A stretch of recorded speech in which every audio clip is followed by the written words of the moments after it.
can start making your way over to Exodus chapter 4. That's where we're going to start here in just a second. This really comes from a conversation that I was listening to, because I have a problem with listening to podcasts. I'm an addict and I can't stop. But they posed a question that they moved on from far quicker than I was able to in this discussion. And so it's stuck with me for way too long, and I had to put together a study over it just to pacify my own interest in the question as it was given. But the passage that they were looking at was in Exodus chapter 4, beginning in the first 5 verses there. So Exodus chapter 4, verse 1, starting there, it reads, "Then Moses answered, but behold, they will not believe me or listen to my voice. For they will say, the Lord did not appear to you. The Lord said to him, what is that in your hand? He said, a staff. And he said, throw it on the ground. So he threw it on the ground, and it became a serpent, and Moses ran from it. But the Lord said to Moses, put out your hand and catch it by the tail. So he put out his hand and caught it, and it became a staff in his hand, that they may believe that the Lord, the God of their fathers, the God of Abraham, the God of Isaac, and the God of Jacob, has appeared to you." Now the question that they went over far quicker and that stuck with me was the first question that the Lord asked Moses upon hearing his initial rebuttal to, "I don't think I can do this," which was, "What is that in your hand?" Now the part of the discussion whenever this was offered up is the individuals who were discussing it kind of flippantly offhand said, like he didn't know what was in his hand. Well, obviously he knew what was in his hand, so why would he ask the question of what is that in your hand? What's in your hand? It's a question that has stuck with me for weeks at this point. It's kind of ridiculous. But it's a question that God asked Moses all those years ago, and I believe in many ways continues to ask us the same question today, because I have the same excuses that Moses had, many of them. I like to use them day in and day out. I like to reword them, make them sound a little bit more fitting, a little more justifiable, make my conscience pacified just that much more so that I can get out of doing what I'm supposed to do. So I think that he stands and he asks me, "Dave, what is in your hand?" Not because he doesn't know, but because he wants to remove some of the doubt and some of the excuse that I have. So again, kind of revisiting the scene as we have in Exodus 4 with Moses standing before the burning bush. God just called him to lead Israel out of Egypt, a bigger job than any man could possibly handle. No way anyone can do this. And Moses does what I would do, and I do it with much smaller tasks than leading Israel out of Egypt, starts making his excuses.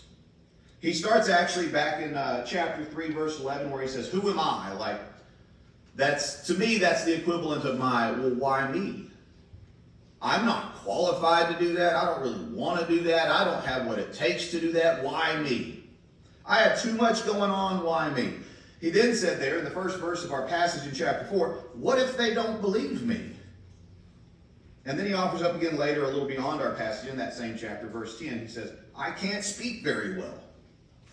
I'm not good at what you're asking me to do. But the interesting thing is that we don't see God argue with his excuses, especially not in the passage that we're taking in context here in chapter 4, verse 1. He simply asks the question, what's that in your hand? It was a stick. For all intents and purposes, I understand it's a shepherd's staff. Probably it's a little more than just the stick we'd find in the backyard, but it's a stick. It's a simple tool to help with tending sheep. Nothing fancy, nothing powerful, nothing ornate, nothing beautiful, nothing special.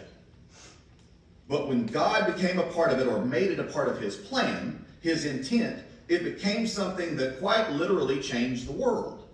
A stick in his hand. So the question then that we can see over and over again for ourselves is what's in my hand? Because God is going to use what's already in our hand. Because if it's already mine, I can't make an excuse of not having it or needing to go attain it first. God didn't tell Moses to go find something extraordinary, go find this bejeweled something or other that would look so powerful and majestic. He said, use that. He used what Moses already had. And think of the things that this stick was a part of. Just to list three very quickly out of the book of Exodus, the staff of Moses played its role in parting the Red Sea. The staff of Moses played its role in bringing forth water from the rock. The staff of Moses was lifted in victory to attain, or lifted in battle to attain victory. A stick. But the power isn't the stick. The power is in the obedience. It didn't matter what was in his hand.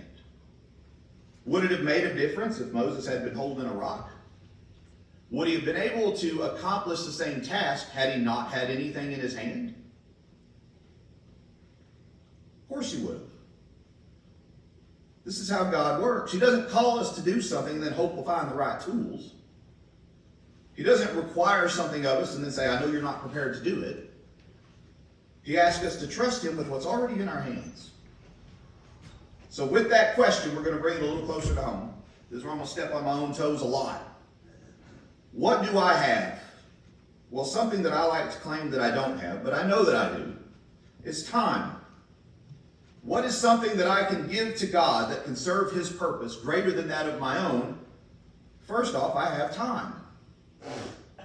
Some of us have time that can be used for God's purposes. Time to visit, time to pray, time to study, time to serve. And a little bit of time that is given over to God can make an eternal difference in our life.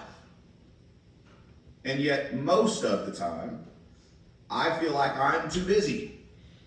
I need to go home and indulge the rest that I feel I've earned oh so greatly. We have talent. I may not have any, but most of us have some talents. Maybe that talent is that we teach, that we are encouraging, that we cook, write, lead, sing, whatever it is, use it. Because the reality is that God and this church, in fact, needs what you already have. Consider the story out of John chapter 6 where we had the boy with the 5 loaves and the 2 fish. And it wasn't much. It certainly wasn't enough upon initial inspection. But when placed in Jesus' hands, it became not only enough, but more than enough. It was something beyond, something extraordinary. We have something. We have influence. We may not think of ourselves as a leader, but someone's watching.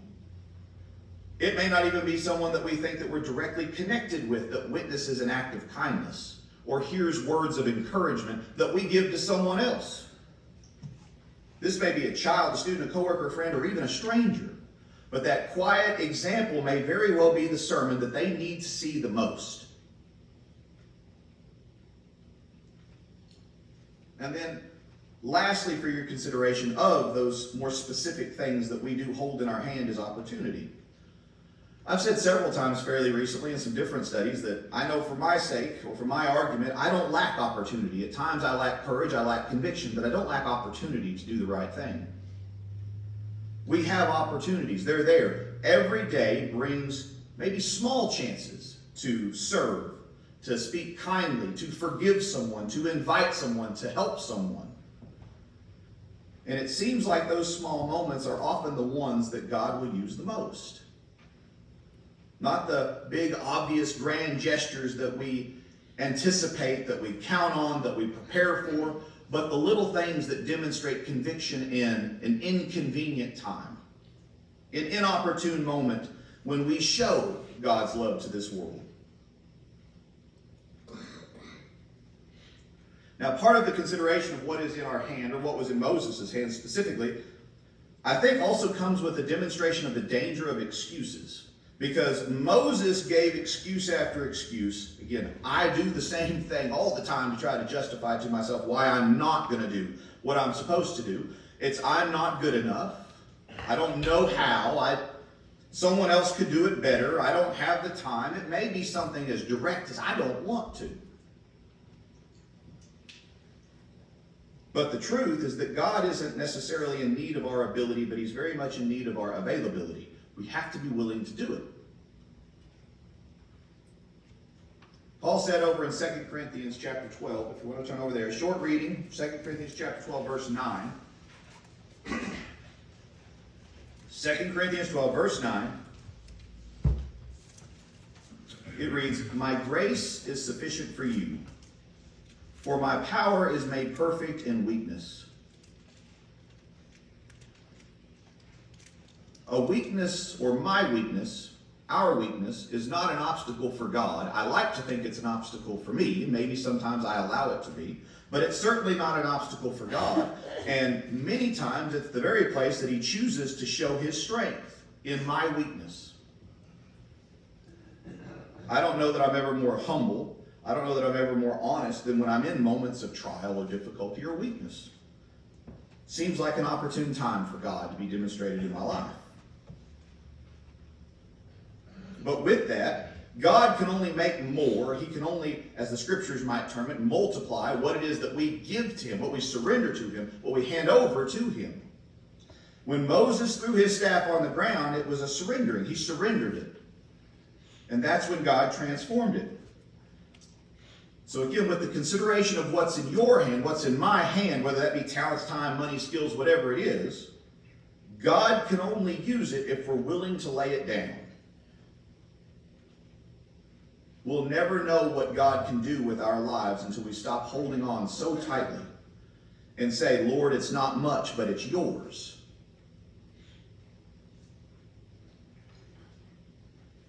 Fairly simple illustration. There are a couple guys in the audience who have witnessed, I'm going to say skill with a hammer, probably lack of skill with a hammer, more aptly termed. I might just be able to build a fence if you hand me a hammer, maybe. Grant, don't smile too broadly at that. I know it may not stay up, but it would be a fence. But in a carpenter's hands, in skilled hands, it can be a home. It can build a home. It can create. In God's hands, it can build his kingdom if I'll use it for him. That simple tool, if given to God, can build wonders in our lives and in those around us. It's not about what's in your hand. It's about whose hand it's in.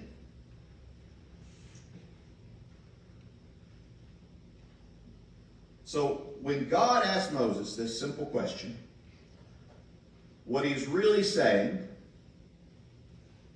is stop worrying about what you don't have and start trusting me with what you do. Because if God can turn a shepherd's staff into a symbol of deliverance, if he can feed thousands with a small lunch, if he can turn fishermen into apostles that change the world, he can certainly use you. He can certainly use me. So what's in our hand?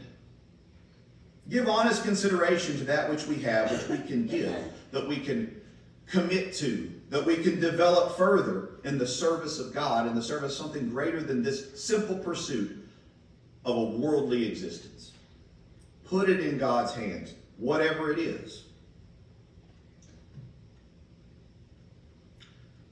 I know for a long time when I looked at especially the massive figures that are in the Old Testament scriptures, I felt like there's no way that I can connect or relate to a Moses figure, because those are something beyond ordinary men, when in reality and demonstrated in Scripture to us for a purpose, these are ordinary people without extraordinary opportunity or skill at times, that do the most extraordinary things. Ordinary people holding ordinary things do extraordinary work with God. So one more time, the question isn't about what you hold. It's about whether you will surrender it, commit it to God.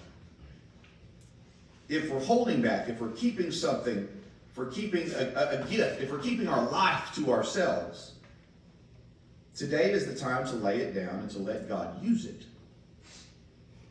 And if we've never given our whole life to him, the only time that the Bible gives us as instruction to start is today, is now, is this moment.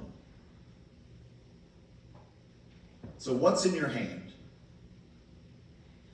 What's in your hand? And will you give it to God? That's all I have for this evening. I hope that it's been helpful to everyone. I hope that it's been in accordance with God's word and with God's will. I hope that it's been helpful to everyone in some way. At this time, we want to offer the song of invitation. If there be any here this evening that would like the assistance of the church or the prayers of the church or that invitation of baptism as it's always extended unto you, we would ask that you come forward now as we stand and sing the song that's been selected.